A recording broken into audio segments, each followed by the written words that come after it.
Good morning, everyone. Happy Friday. It's great being with you all today. Welcome to the Market Mindset, where we discuss some of the big key news and how it applies to the overall economic environment, but specifically, how can we make some money? And that's what we've been focused on. But before we get into, there's a lot of news. There's a lot of earnings, and there's a lot of news. I want to put a shout out, and we've never done this before, but it's important to me. There's a GoFundMe page, and if we could pull that up. And this is a friend of mine, Gurbinder Amar. He lost it. This is his baby brother, Manny, and his brother was killed back at the end of August 31st, actually. It was a very tragic death. And he is a filmmaker. He was known as a community, and within the community as an activist. So it's in Surrey. And so he's no longer with us. He had 3 kids, big family man. I didn't know Manny, but I know Gurbinder very well. He's been a great friend to me for years. He's like a family man, tons of integrity, really kind and generous person. He's got 3 kids of his own, and he's such a family man. But he's taking in his little baby brother's 3 kids as well. So he's got 6 kids now that he's trying to take care of. So they've got a GoFundMe. And if you can spare a few dollars, if you can spare anything, it's definitely going to a good person. I wanted to put that out. This was friends of his reached out to share this. And if there's someone who actually is deserving of this, he certainly is. Gurbinder is a great man. He's like I said, a great family man. And if we can help, we certainly will. And of course, we are going to participate in the GoFundMe. So any little bit, even if you think it's too small, any little bit helps. And if you can put that out there as well, we're just doing our best. And it's such a great thing for him to want to keep the family together. Yeah, that's the really, cool isn't the right word, but it's the awesome part about it is he's stepping up to, keep the family all together and everyone around each other. So yeah, if anyone can pitch in, any amount is going to go to helping this family stay together and grieve together through this loss. And we'll have the link in the video, so just below. We'll also we'll send out an email as well. And we're not trying to push, anything, but it's just something that, like I said, we don't do this very often, but I certainly want to do this for Gurbinder and now his extended and bigger family now. So, and the kids are, I believe, 12, 9, and 8. I believe that's their ages but they get to stay together, and that's a good thing. Yeah. So moving on, Austin, we've got a lot of news. There's a lot of crazy tech and then a lot of crazy energy news.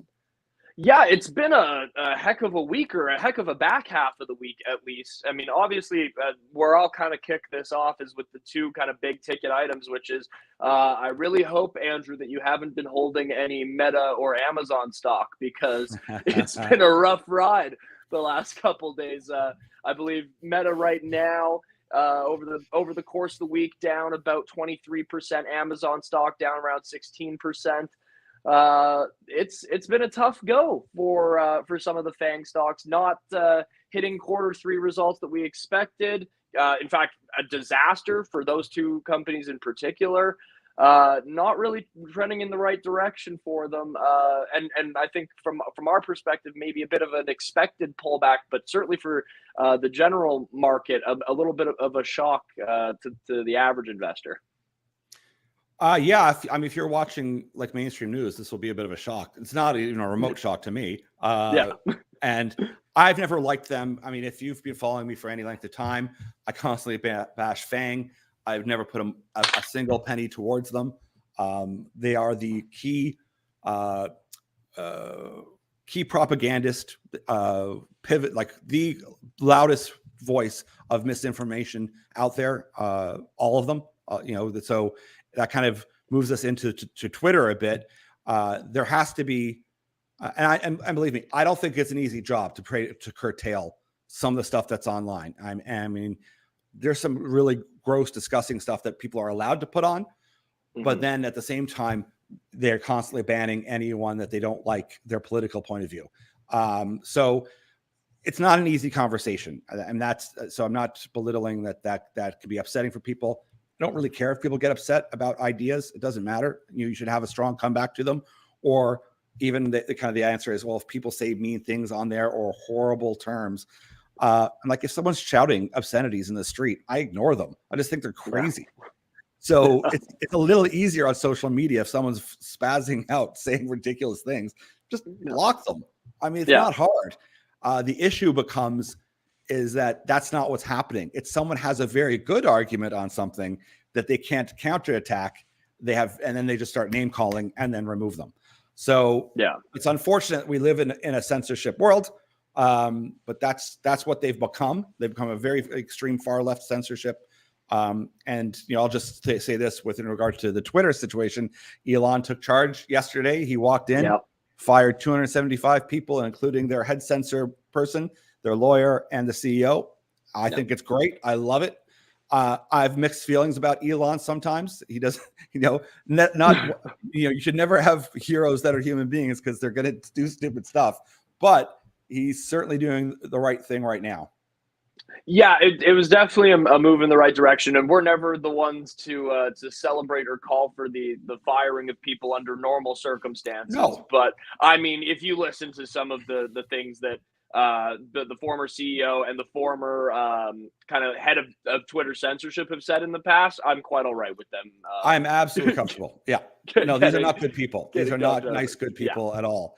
And if it was just someone caught up in a situation, okay, whatever. But this is not. And I mean, it's if you watch any Project Veritas where they go in and talk to Twitter employees, they're like literally open communists in there, and that has to be removed. I mean, you can believe in what you want, but if it's something that toxic and one of the worst ideologies, most murderous ideology in the planet that the planet's ever seen, I don't have any. There's not a soft spot in my heart for you. I don't care. Yeah. So leaving that alone, Austin, tell us something else, because there's a lot more. There's a lot more to kind of focus on out of this whole thing. Really the fact that out of all the kind of major tech companies, we'll include Twitter in that bubble as well, but let's say Meta or Facebook, however you want to think of that one, Google, Microsoft, Amazon, Apple. The only ones that are up right now off the back of all these earnings reports are Apple and Twitter, which I believe is really up off of the Elon Musk news rather than anything else. So it's a broad kind of tech sell-off in the States and obviously in the Canadian market as well a bit, but mainly focusing in the US. Amazon missed big time on their sales forecasts, right? Yes. But a problem for Facebook and Meta was their spending, I believe, was up almost 30% this year. Their cash on hand was cut in half. A lot of that coming from their focus on this metaverse kind of side of things. And, I understand for their perspective, that's going to take time. That is something that is going to take time to develop, and it's going to take billions of dollars to develop. So it's something that might be a little bit easier for Zuckerberg to kind of, explain his way out of than I'm forgetting the name of the new Amazon CEO off the top of my head, but he's gonna have a much harder time kind of saying, hey, here's why we ran into this problem, as opposed to Zuckerberg can say, look, we're pushing a lot into Meta and what it's doing. But regardless, it's kind of nice to see a little bit of a correction for some of these stocks that were definitely overinflated, let's just say. Ridiculously overinflated. I mean, and I have no problem with the metaverse and all that type of thing. I mean, it can't work for me because I can't wear the AR, VR stuff. It kind of wrecks my brain a bit. But and there's pros and cons to it, and we'll leave that alone. But it was a very aggressive switch by them. But like I said, I have no interest in any of those stocks, so I don't follow them very much. We barely use them. We use them because it's part of our business to get stuff out. And I kind of joke around that whether it's Instagram, Facebook, or that, it's there for me to reach out to friends who I haven't talked to in a while, and then to look up puppies. So all the news is going to be slanted, and all of their fact checks have all been debunked. That they're paid for. There's plenty of research out there. If people don't agree with me, I used to do a thing where I'd go through their fact check and the fact check, and maybe if people are interested, like we could do a Zoom call if those are interested, where I'll pick apart some of my favorite ones and how they work their misinformation, and how they choose specific wording to say that, oh, this whole thing you've said is not true, whenever that's not the case. And they've done that on so many, and it's easy if you do any work and just kind of take their fact check and then look up the actual data and realize, oh, no, this is very misleading. And that's what's so frustrating is people go, listen, you should draw people to information and then let them ask questions.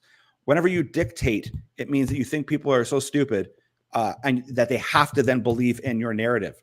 And, if you really are the party of diversity, inclusivity, and everything else, then you should be open to different ideas, and you should feel strong enough that you have an argument to support your own. And that means you don't need to censor anyone. Like if you've got truth behind you and you've got facts behind you, you don't need to censor anyone. You can say anything. Well, okay, come debate me. And that never works out well for them, and that's why they don't often debate or want to get into that world. But leaving that aside, it kind of just shows that we're in a big state of flux, not only socially, trying to figure out all these things. It's a stressful time. It shows also when you have your whole peoples in the West and across the world right now in that flux. You're obviously the market's a reflection of that. The markets will also be in flux, and we're seeing that. Yeah, that's a great way to put it. Is that instability kind of in every factor of life, and you can see that with. I mean, I'll use a really prime example. Look at what the British government's been going through over the last few weeks. Between putting Liz Truss in, I believe she was the shortest serving prime minister in UK history, or damn near it.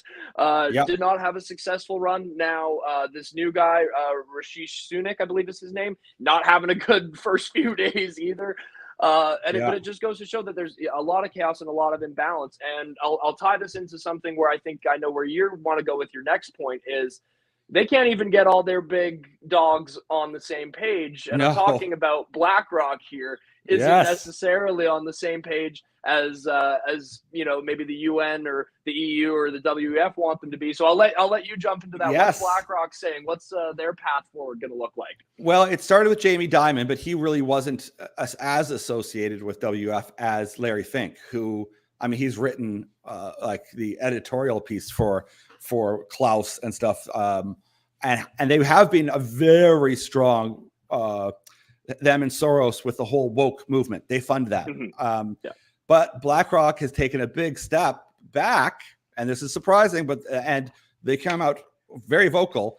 They've told the world, no, they're not halting any investment in coal, oil and gas, or any energy. Now that, of course, gets the ire of any environmentalists, and they kind of lose their mind. And listen, they brought this on to themselves.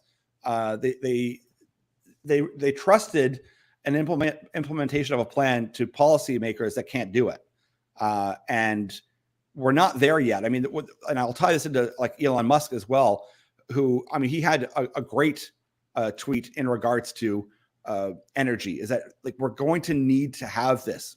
It's too soon. This will take decades. And even then, and we've said this all the time, you're still going to use oil and gas. It's in everything you use, the chemical products, the plastics, everything. So unless there's some magical thing that comes along in the meantime, we're always going to use it. Or I kind of put this out in our newsletter that's coming out. We might have more nuclear. We might have better solar and vanadium redox batteries here in the West, and certainly they have them already in China. But other countries won't have that luxury, that cash flow, that ability to raise that kind of funds. They will use natural gas, and that's a good thing because they'll stop using coal. So if you're concerned about the environment, everyone has to look at this in a bigger picture. And if you want to find out if someone's actually a serious person about this, is that you can find out very quickly where they are on that scale. Do they realize the scope of how energy works? And then what are they trying to really get at? And some of these people that they really highlight and promote is that they want us back in the dark ages. They don't want us to use any energy. So that's not a serious conversation. That's not a real person to have any kind of intellectual debate with. But leaving that aside, we see some great news as far as oil and gas companies. So Imperial, which is majority owned by Exxon, I think they're up.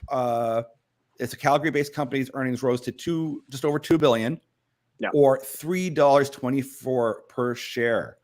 That's huge. That's a huge increase for them. Yeah. So we're seeing that that's a very good thing. But on top of that, we've got other ones coming in. So these oil and gas companies are going to have cash flow that is really impressive, and they'll have to decide. And you hear this kind of debate: will we buy back our stock, or will we pay out a special dividend? And you have to remember, a lot of these giant energy companies, they also are on the cutting edge of the green initiative. So, it isn't that they're always the bad person. Even if you are an environmentalist, they lead the charge in a lot of this innovation because they also know that they're going to have to diversify and they see what's coming ahead. So I think, and we try to do it a lot, is we try to put a bit more of a centrist view, not only on the politics, but on the markets and all that, and think there's a lot of misinformation out there in regards to the environment and in regards to energy. But here especially, we want to, just like Elon Musk, we want to see a renewables future. We want to see new innovation and better technology and cheaper energy. But there's a reality check that has to come. Right now, natural gas is extremely clean. It's an extremely effective way. And we've talked about it tons of time before. The infrastructure is just not there yet. We're talking trillions that's going to be needed in order to get every city up and able to handle the electric component. And never mind what that means as far as the amount of mining and minerals it's going to require. So we're on a journey. We believe it started, and that's great. And I'll just wrap up here, Austin, let you finish. NextEra, their profit, their renewables growth was significant as well. So they're the top U.S. Energy developer or renewable energy developer. So they've done very well. I believe net income for the last 3 months ending September 30th was 1.7 billion or 86 cents per share. So that's good news on that side. And now you'll look at this as either being good or bad, but Kazakhstan has just signed a deal to make hydrogen. It's a $50 billion plant. So they could possibly start receiving green hydrogen from Kazakhstan. I don't know. I mean, Kazakhstan and Russia are quite close.